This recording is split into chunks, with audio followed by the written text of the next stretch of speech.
Howdy y'all, my name is Steven and I'm the founder of DuFrane Watches. If you're relatively new to collecting watches, I thought it might be helpful to create a video that kind of showcased what the different parts of the watch are, how to do some basic things around, with your watch, setting the time, setting the date properly, how to change straps, and even some information around what an automatic watch is and how that's different than a quartz watch, so that just as your collecting journey continues, hopefully this will add a little value to you so that you can learn a little bit more about what makes a watch, and whether it's a DuFrane piece or some other model. I just hope this all helps. Thanks so much.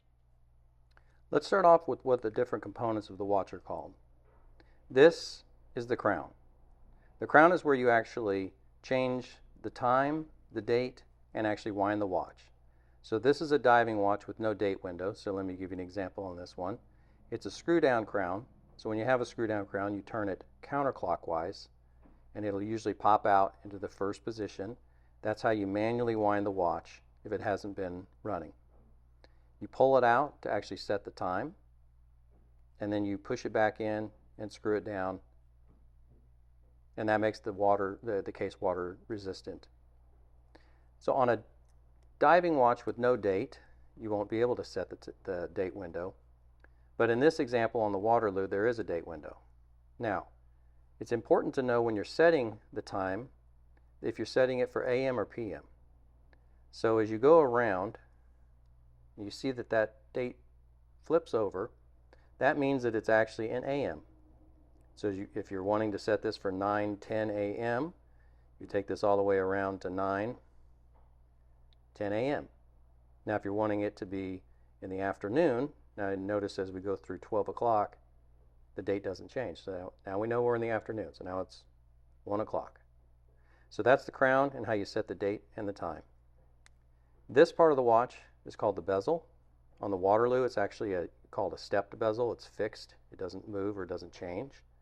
On a dive watch, the bezel is a rotating bezel. It's unidirectional, so in this example, it only turns in one direction. But some watches, such as this particular watch, the GMT, the bezel actually turns bidirectionally. And then this bezel, this is how you actually can set a second time zone. So that's the bezel. The case is usually measured in a couple of different ways. This is called the lug to lug. This is an important measurement simply because that's basically how most folks can tell whether a watch will fit their wrist or not. The width of the case is one measurement. This one's 39. The lug to lug is 47. So that just kind of means how much it may hang over on your wrist versus the face itself and the size of the watch. The lug width is actually in between these two pieces. These are called lugs. And that width helps you determine what size of bracelet, what size of leather strap, rubber strap you would need for your watch. So this is the bracelet, these are the lugs, this is the case, the bezel, the crown, and of course the hands. This is a three-hander, meaning it's hour, minutes, and seconds. The case back, there's usually different types. This is a screw down, so there's a special tool that's used to actually unscrew the crown. But some watches, such as the Waterloo, there's actually screws. So this is actually held into place by tiny little screws here. Okay, next let's talk about lume. So this particular watch has luminescent markers on 12, 3, 6, and 9, as well as the tips. Lume comes in a lot of different colors, a lot of different strengths, and so I use Super Luminova. It's a Swiss-made lume that has a high potency, and it tends to glow for many, many hours, but it also depends on the number of layers that you apply. Dive watches traditionally have way more lume than any other type of watch, simply because you want to be able to see them in low light settings, which would be underwater. So the lume on this one is actually all of the markers are lume, as well as the bezel has lume as well.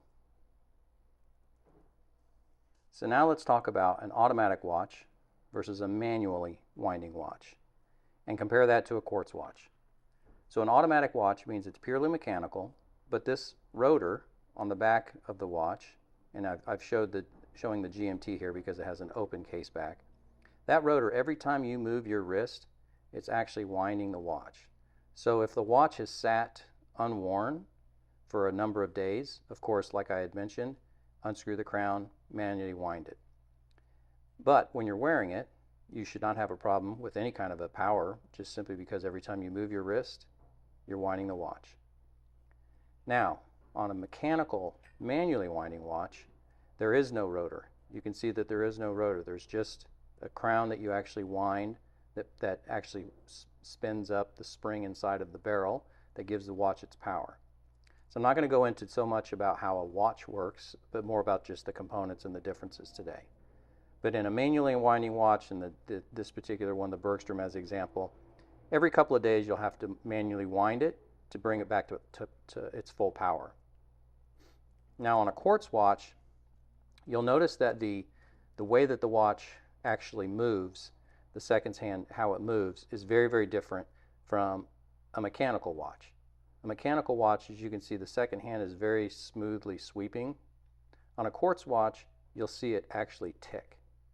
So that's kind of not a guarantee that you'll understand the difference between quartz and mechanical, but that's a very common tell, is that a quartz watch will tick for its seconds hand, where it is a battery powered quartz watch, versus a mechanical watch that has a more smooth sweeping hand, and that's the mechanics inside the movement moving.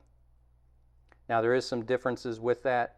There are some manufacturers that make a quartz watch that actually does have more of a smooth sweep, but generally speaking, you'll see a quartz watch and it'll tick. Changing a strap. Now a lot of straps have different ways that they're attached to the actual watch itself. A lot of the straps and the bracelets that I happen to sell have these spring bars that the only tool needed is a little fingernail to actually quick change that. And so, depending on the type of strap that you have, it's quite simple to either add or remove the strap just by simply using your fingernail to depress the spring bar.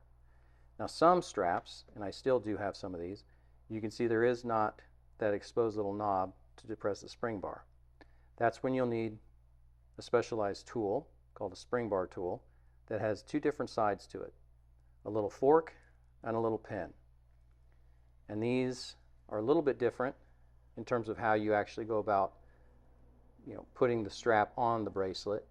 You set one side of it and then simply use the pin side then to push in the spring bar and kind of slide it or pop it into place into the spring bar hole in the lug. And then to take it off, it's simply the reverse of that. You use this side of it to actually go in, you press it down, and remove the strap.